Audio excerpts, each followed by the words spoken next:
actually increases job performance by 56%. It's like a lot of times all of that 3D data is there. They've done the work, they've done the engineering, they've done the slopes, they've done all the 3D polylines are already in their file. There's just a huge disconnect between what they do and the builders right now. 113,000 available unfilled construction jobs in this country, 11 million available unfilled jobs overall in this country. One of the great culture things I see in construction is people just get it done. At the end of the day, we build 100% of the building. There's no 80-20 rule. Think of the technology that has been brought into existence in the last 60 years, and you think of the productivity gains that have, say, occurred in agriculture, which is up 1,750%, or manufacturing, which is up 400%, and construction is flat to negative. This was always supposed to just be a 6-episode mini-series, Stacy. I want to remind you of that. Good morning. It's morning huddle time. Chad Prinky here, as always, along with my good friend, producer, co-host extraordinaire, Stacy. Stacy, how you doing this morning? Good. I'm doing great. Awesome. It's back to school week, so it's pretty stressful. It was my son's second, or I guess third day, because they had a staggered start last week, and he did not want to go back. So. And then you have my dog crying for him in the background. What grade? What grade for your son? He's in kindergarten, so it's a big change. This is the big one, yeah. Starts to be school. Yeah. How about your kids? God. Did they have a good start? Yeah. So far so good. Yesterday was my oldest first day in 6th grade. And he was, terrified, and he was like, "I'm so scared." I was like, "You should be, man. It's terrifying. I don't know what to tell you." That is a tough age. Yeah, 6th grade can be a lot, but yeah. So his first day, so far so good. Though he did come home and was like, "Listen, Dad, kids are swearing. I'm not real comfortable with it." And I'm like, "Yeah, you're gonna have to roll with that. I don't know what to tell you." Like, get corrupted this year. Yeah, it's what happens. All the kids are terrible. I know, and I'm sorry. I should have exposed much more bad language. Yeah. Anyway, so cool. So I've got we've got Dave Rosenbluth joining us. Dave, I'm going to pop Dave up here on the screen. Dave, good morning. How are you? Good morning. Great to be here. How are you guys doing? Doing good. It's good to have you. Thanks for joining. Yeah, thanks. Pleasure. Middle school is a nightmare, by the way. As somebody who lived through it already, my children are all adults. I really didn't like my sons when they were in middle school. It was obnoxious, to say the least. So there's just a lot of trying. There's a lot of trying to be cool in middle school, right? Like there's a lot of trying, and you're just constantly changing hats. Like, should I be a jerk today, or should I be like a jock, or should I be like, how should I play it? Right. Today there's lots of fitting in and all that kind of stuff that goes on. I grew up. I went to 9 schools. In different areas. I wasn't like just getting kicked out of schools. We were moving. But I went to 9 schools from the time I was in 5th grade to the time I graduated high school. And I swear every time I moved somewhere new, I was like, all right, what are we going to do here? Maybe here we'll try on this persona, whatever it took to fit in. And there's a reason I think my mother and I basically didn't talk my entire time from being like 14 to 17. Those were tough years for her. Yeah, it's a trying time. It is. Well, I'm hoping for the best out here. He got on the bus this morning and seemed to want to, so that was a good look. Yeah. So Dave is the national sales manager with Market Share Brands Utility ProWear. And Dave is joining us to talk to us today about PPE designed for women. And it's stuff that Dave has been working on for years. And it's a different take on some of the conversations that we've had on this in the past, where we've had women who have designed these clothes, who have, people like, Stacy, help me out. Emily Solaby, is that right? Yep. Juno Jones. Yep. Right. You know her. Okay. I know her well. Yeah. Awesome. And others. And Morgan Dawson, I want to say. Yep. And Gosh, and I'm trying to remember. There was one other woman who was on and talking about it, and it was a help me out. Please come Oh, back. Catherine, but yeah, she doesn't have a woman's necessarily PPE line, but she supports women and has her own podcast. Yeah. That's right. That's right. Catherine. And what was her last name again? Oh, don't make me pronounce it. Sorry, Catherine, the awesome person with a cool podcast. Go back Catherine's- to episode like 40 something. She's back. Anyway, but we had some women on talking about designing it, and today we're going to be talking about Dave, kind of where you fit into the value chain, if you will, in that space. And maybe tell a little bit about your background and how you got into doing this and what all you do and where women's PPE fits in. And I think the conversation I'm most interested in having with you is kind of like the state of women's workwear in the industry and what the industry needs to be doing now to move that ball forward. So, as always, Stacy, we'll have you engage with the LinkedIn audience and pop you back on with about 10 minutes to go. All right. All right. So, Dave, start off by talking a little bit about what give us your background. Your story. I've been with Market Share Brands, which is a umbrella company that creates several brands. Two of them are more in the consumer area, high-end women's raincoats, and another is little girls' dresses. And the third is the workwear division, which is Utility Pro, which concentrated mostly on high visibility ANSI apparel. And that's been a going concern for close to 20 years. I've been with the company for about 13 now. And originally, like many, we were a male-only apparel maker in the high visibility space. And at a trade show, probably about 10 years ago now, women from Harley Davidson, from one of their manufacturing facilities, came up to us and said to us that we needed to make female, designed for their bodies PPE. Because they explained that on the production line, they're wearing a male, let's say a vest, and these bikes come by.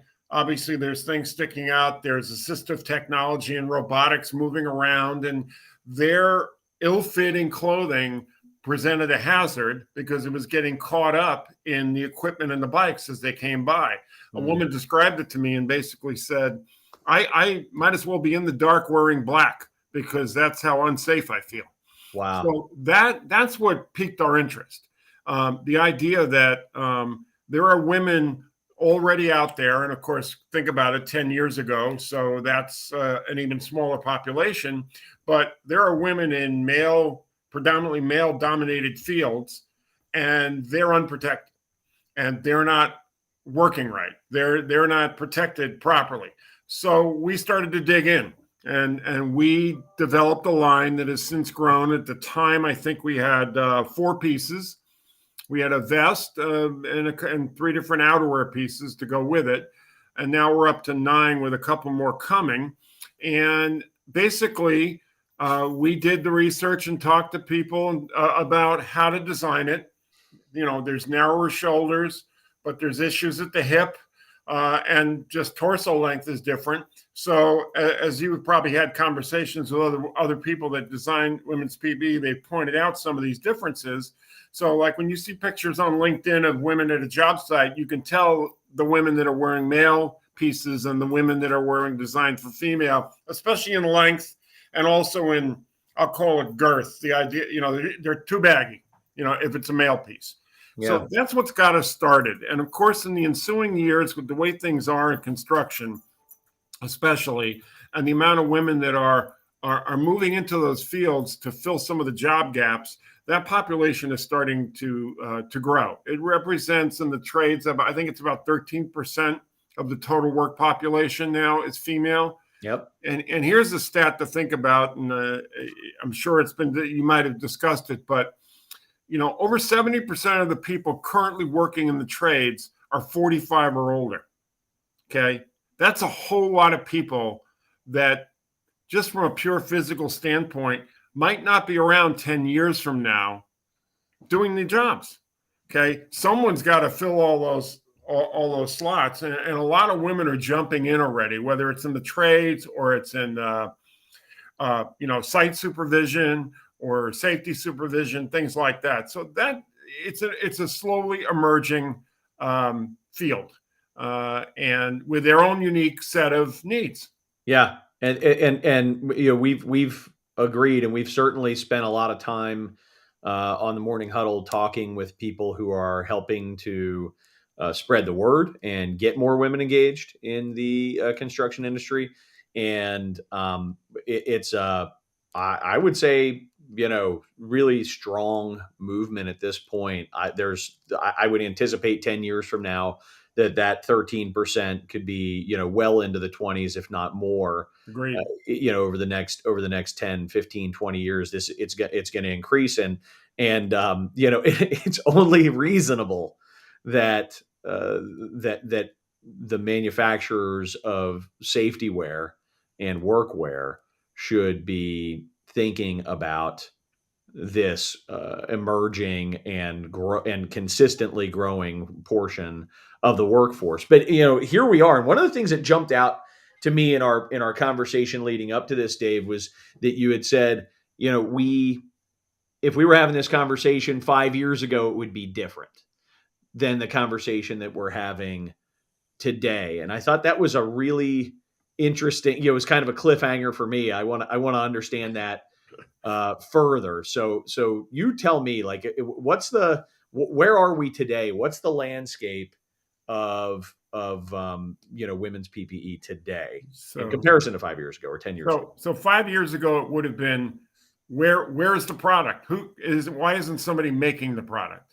And people like the folks that we've named and your company and others have stepped up to say, here's some product. Exactly. And design product. Right. So now there is product. There are, boots, glasses, hard hats, and all kinds of clothing. Okay. Specialty clothing, FR, non-FR, high vis, plain old workwear, et cetera.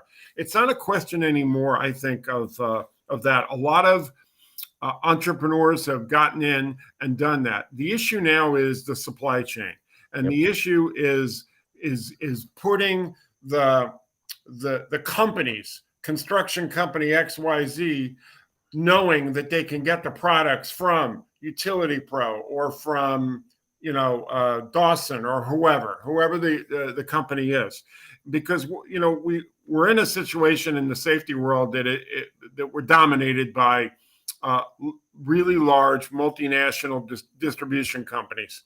And many of those companies look at things, they have a formula as to when they decide they're going to carry items. When I mean carry, I mean stock.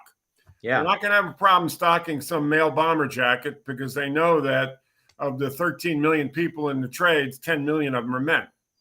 Okay. Or more.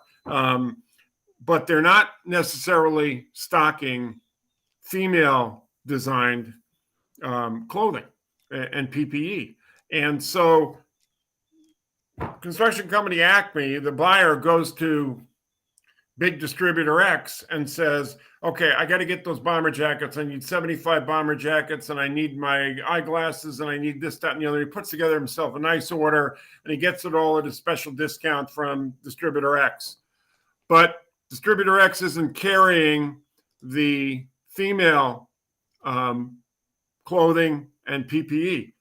So what does the company XYZ do? They buy male smalls or extra smalls. Right. They do what they've been doing for the past, 50 years. Exactly. And they don't actually, here's all this wonderful, custom product that's been designed for these workers that we're not getting into the companies who are placing the orders, because as they place the orders, these things they're not readily available. Exactly. So what a lot of us are frustrated by all that, obviously, and I get some of the thinking behind some of these international distributors. I'll just leave it at that. They have to make decisions on stocking all the time, and they got to it's a huge dollar investment for them overall with the amount of things they do stock.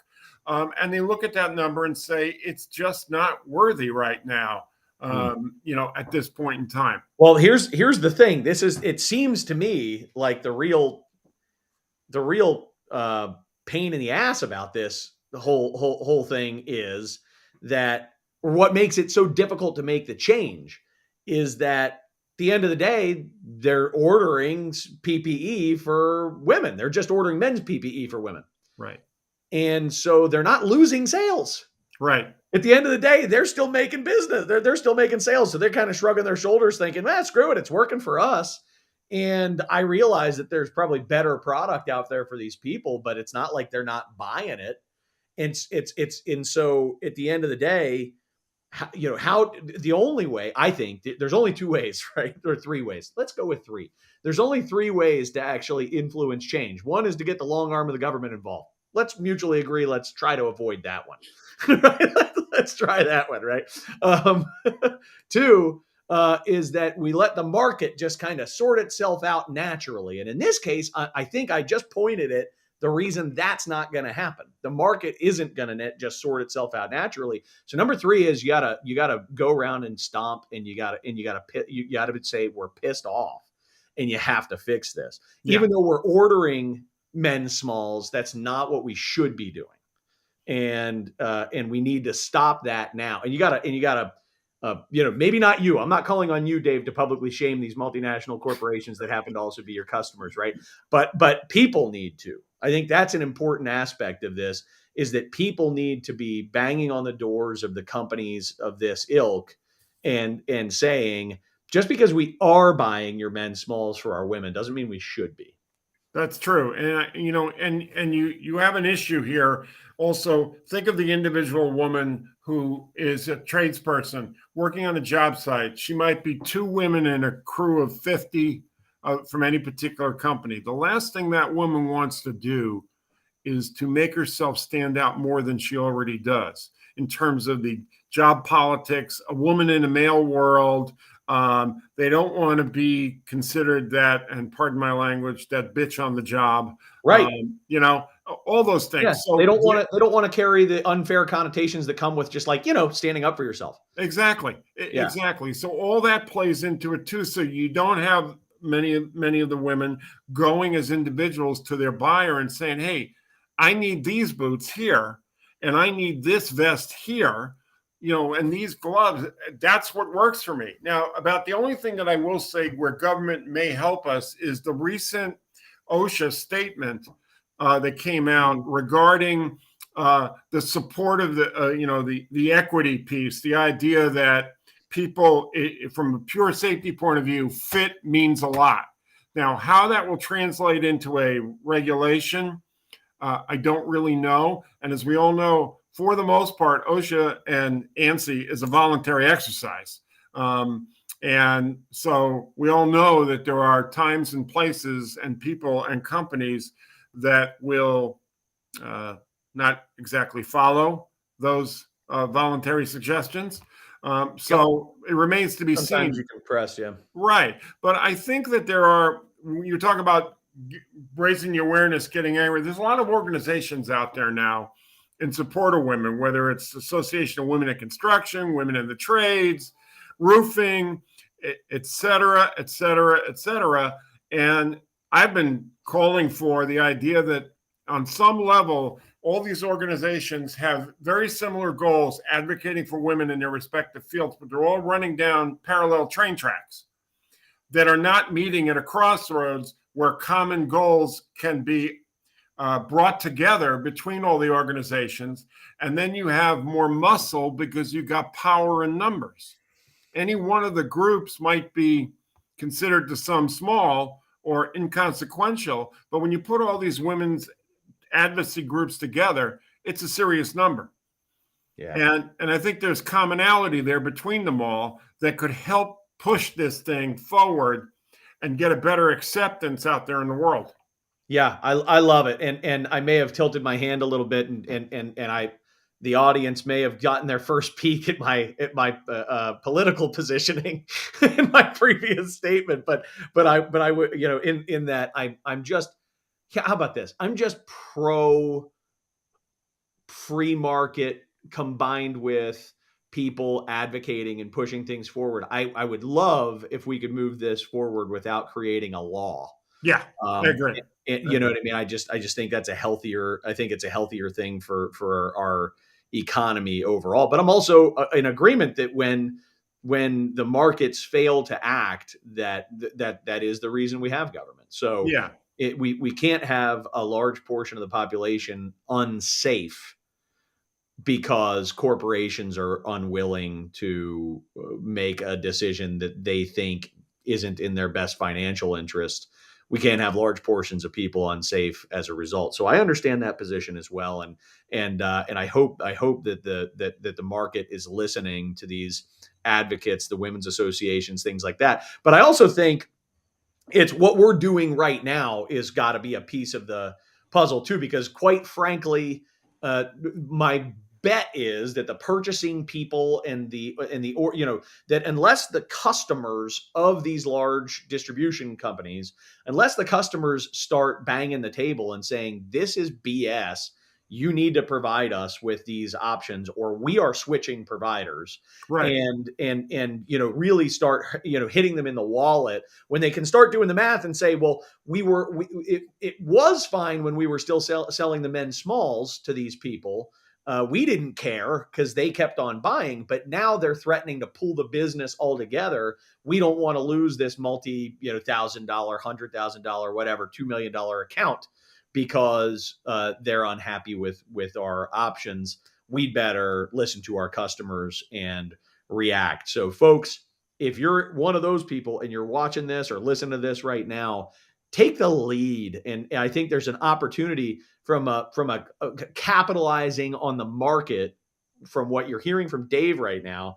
Why don't why doesn't one of these companies jump on the idea that we're actually going to brand on that? We're going to capture market share with it, because there's an opportunity to do that right now. And that consultation costs no money. And I think you're right. And I think one of the reasons I would point to that is, one, the misnomer that had been out there was that a lot of the female PPE was more expensive than male. In our case, that's not true. And I know in several other cases it's not. So it's not going to cost anybody any more than it would for a male piece. And, you know, the other part of that is this whole idea that I do know this, having been to several events, we'll call them PPE fashion shows. They've become kind of a popular thing at trade shows, and especially for women and the different things that are available. And what happens is women who, and I think we can all relate to this, when you find something that fits and you like, I don't know about you, but I buy 4 of them. Yeah, right. You know, I 4 different colors, but I buy them because I don't want to have to search for something. Well, women in PPE are the same way. They're incredibly loyal to the brands they find that work. And the multinational distributor can take advantage of that by having those brands available to them and capture that audience. And you're first in and you're last out. Okay. That loyalty, that brand loyalty stays, and that loyalty to that big distributor will stay. Yep. So I think there's, several factors at play that could work for people who decide that it's good business to do this. You just took the words out of my mouth. It's good business. What I'm hearing is there are some compelling business reasons to do this, and you can choose to keep the status quo right now, and you probably won't feel it in your wallet for a while. But if one of your competitors shifts, you'll start to feel it. Exactly. Because I do think that here's what I believe is that the majority of companies in the construction industry are trying to be good places to work. They want to be good places to work for their employees, and they are becoming more and more cognizant of the need to be more inclusive with things like, simple as this, like PPE. Why would that be an area to not be inclusive and provide equity, equitable opportunities. So No, go ahead, please. As an example, not to toot our own horn, but on our own website, we have our own brand ambassadors, and they're just regular, everyday folks in the field. These aren't like, TikTok stars or anything like that. These are just regular tradespeople or safety officers who we depict in their everyday lives at work in our apparel and other safety goods as part of what they do for work. And we do that with some companies as well. So that's the key right there. It's to humanize this thing, personalize this thing, and bring it to a level where people say this isn't as hard as it's been made out to be. Yeah, I agree. Love it. I'm going to bring Stacy back. Stacy, I'm sure you've been listening and listening to two dudes talk about women's PPE. Gotta bring me back. Stacy, I did not think about the optics of that. I'm sorry in advance. Right. That was embarrassing. No, not in advance. I'm sorry afterwards. It's embarrassing. There's nothing I can do about that now. Stacy, what kind of questions do we have for? Well, I have a couple comments as I'm hearing you talking. First of all, I love that you started out with the Harley Davidson story. I don't know if you've been to their manufacturing facility, but I got to tour it. It's out in New York, PA, and highly recommend that tour. It's amazing, the things that they're doing. So the other thing you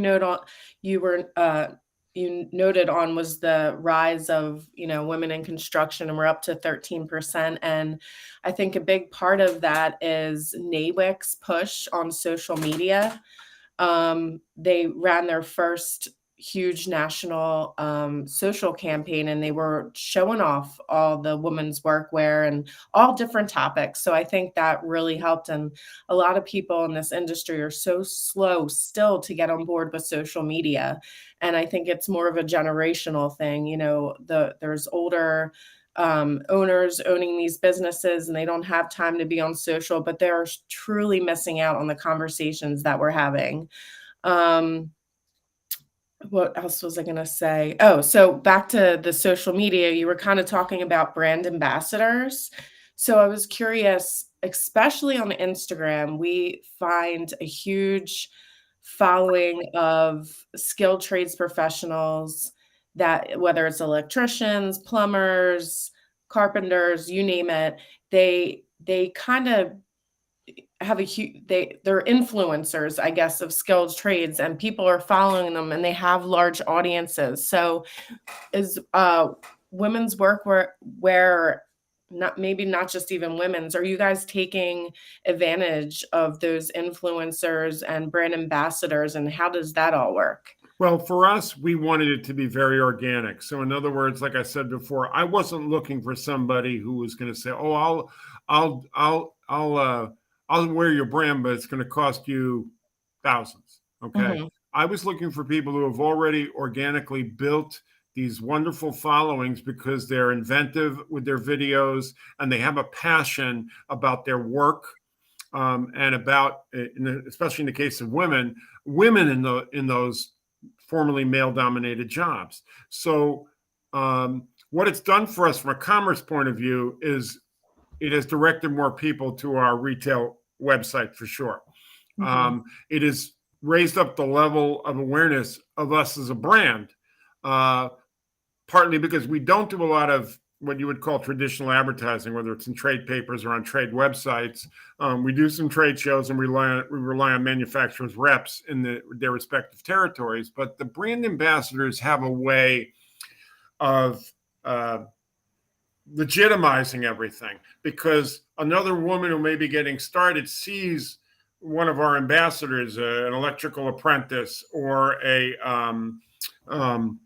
safety officer, somebody like that, a certified safety professional, and say, "Hey, I've been interested in that. Let me go find out how to do this."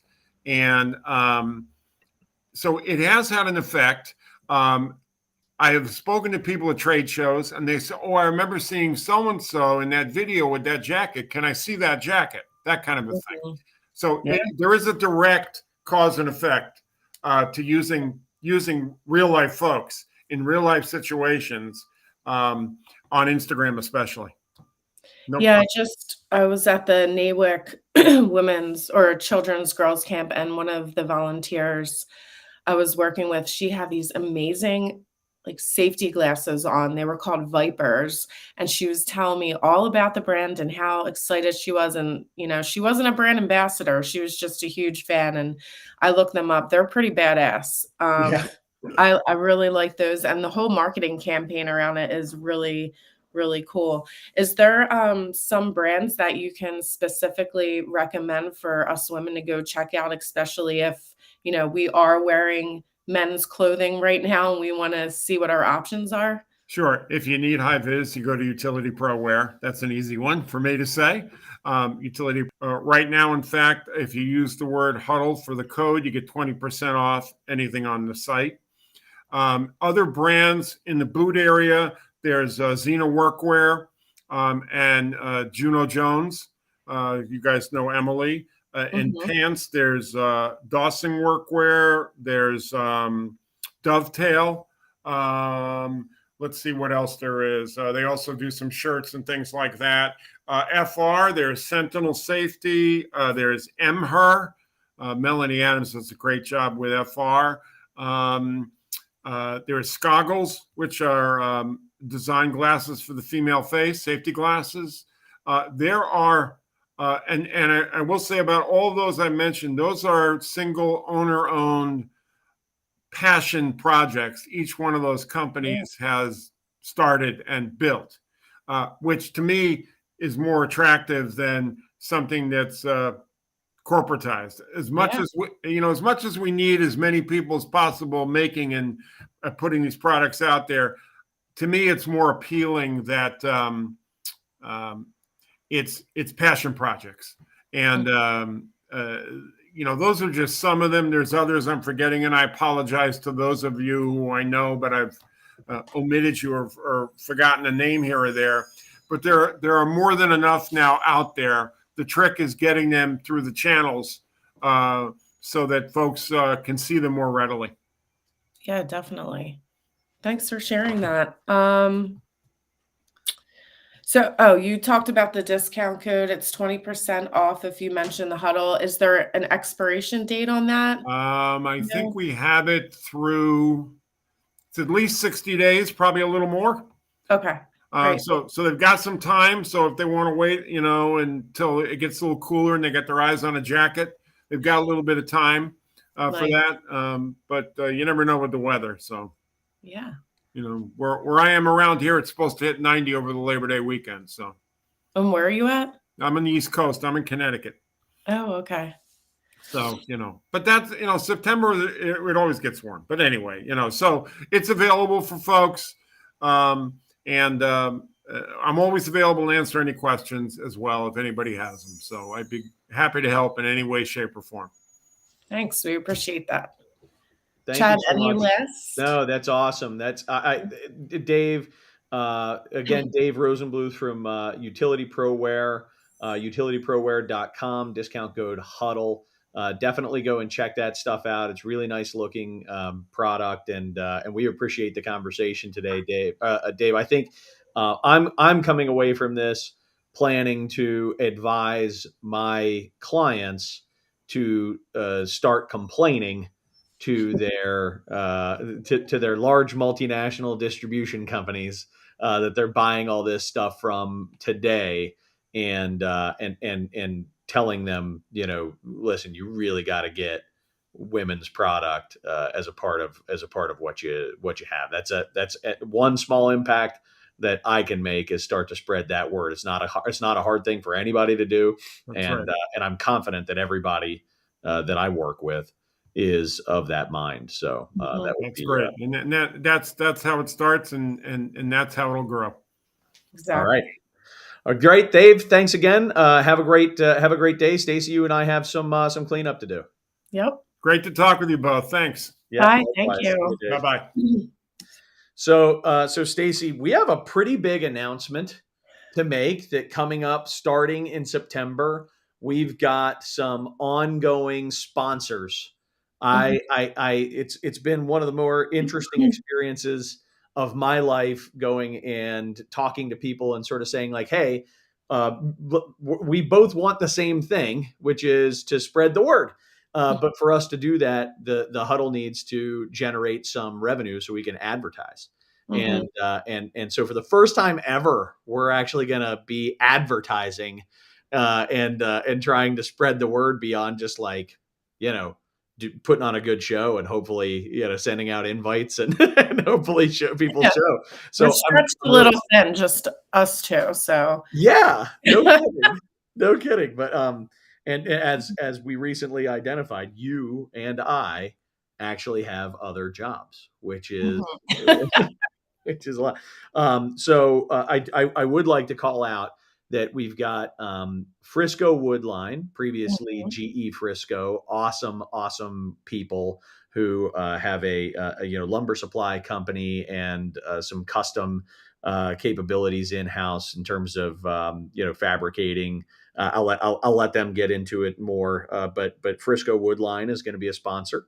As is Lawrence Law. Kate Lawrence and her team of construction attorneys are sponsors, and Katz Abosch, accounting firm, top accounting firm in the construction space in the Mid Atlantic. We're very happy to have Katz Abosch also as a sponsor. There are two other pending sponsors that I sincerely hope we have set up in time for a September launch, but we'll weave them in when they're ready. But that's one important announcement. Stacy, anything to add on that? Next week we have Oscar joining us, returning guest, to talk about his Need to Say app updates, because AI has changed, as we recently discussed in the last episode. So he'll keep us up to date with better translation between, English to Spanish, or just better communication overall on the job site using his app, and how AI helps with that and safety and all that. Yeah, cool. The Latin American workforce, that entire, I feel like Oscar's got a pretty good finger on the pulse of that world, and is done some progressive things to create a safer environment for a population that I think we all care a lot about. So that'll be an exciting conversation, and I think. Other than that, just kind of the normal reminder to please email us to be added to our weekly mailing list. The larger our mailing list gets, the easier and more consistent it is for us to have lots of people joining the huddle. So we sincerely hope that you'll help us to spread the word. Maybe tell a person, if you're already on the list, forward it along. Right? If you get the huddle newsletter, forward it along to a friend or two, and encourage them to come and check it out. Just as Dave said, right? That's how this type of thing starts, and it's how it builds. And we appreciate all the effort that people make to be a part of our community, and contributing by joining as guests periodically as well. It's wonderful. So, Stacy, anything else? Nope. We're good to go. Good to go. All right, cool. We'll see you next week. See you next week. See ya.